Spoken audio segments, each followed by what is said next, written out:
Yeah, and I'm It'd be fun. curious, like, I want to know what your relationship feels like with pediatricians and with conventional Yeah. Oh, medicine, and, great. and the kinds of things that you've had to face and break down those barriers. My experience, and I don't know if this has been yours, but my experience is that many good relationships that people have with specialists and conventional care have come at like a pretty high cost for the ND because they're having to be built one on one, right? We're having to like forge these relationships and build these bridges one on one to convince this one doctor that you are on their side, that you are good, that you are helpful, that you are right, supportive, you are evidence based, whatever it is.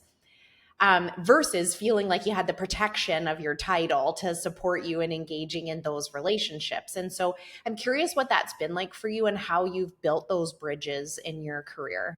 Yeah, that's a great question. I've worked very hard to establish and maintain good relationships with the medical doctors in my community. I think I've gone way more out of my way for the primary reason that I'm seeing children. So that feels like slightly riskier, right? Like I just want to have those good relationships with the pediatricians in my community. And I don't think that all, I don't have like a perfect relationship with all by any means, but the pediatric specialists I've know relatively well.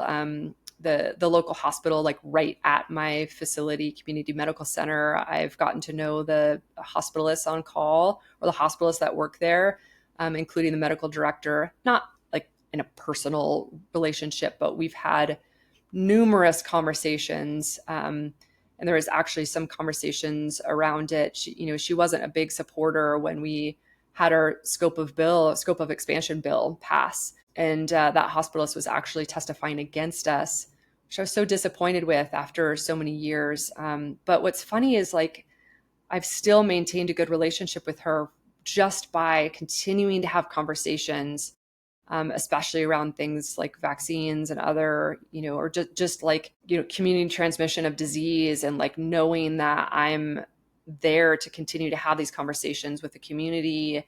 Um, yeah, I've definitely gone way out of my way. There's sort of so much to say in that. And again, I feel like not all the specialists, like the pediatric gastroenterologist that's in Missoula, has been harder, because I feel like the functional approach of, like managing constipation naturopathically is like very different than managing with conventional medicine, which is pretty much only Miralax. Just kind of have a problem with that. So, um, but otherwise, yeah, I really go out of my way on purpose. At least I've really tried to, and I think it's really important for pediatrics.